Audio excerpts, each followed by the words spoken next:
Yan guys, nagawa ko ng pagkain nila Rufus early today kasi ay late ako magtrabaho ngayon.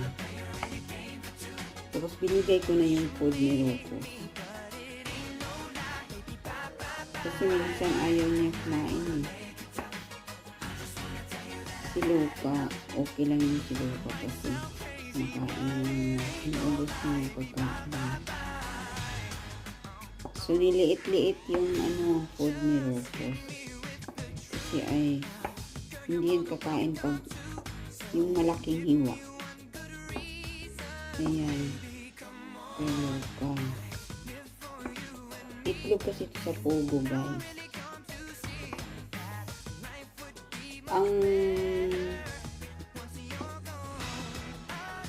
4 or 5 na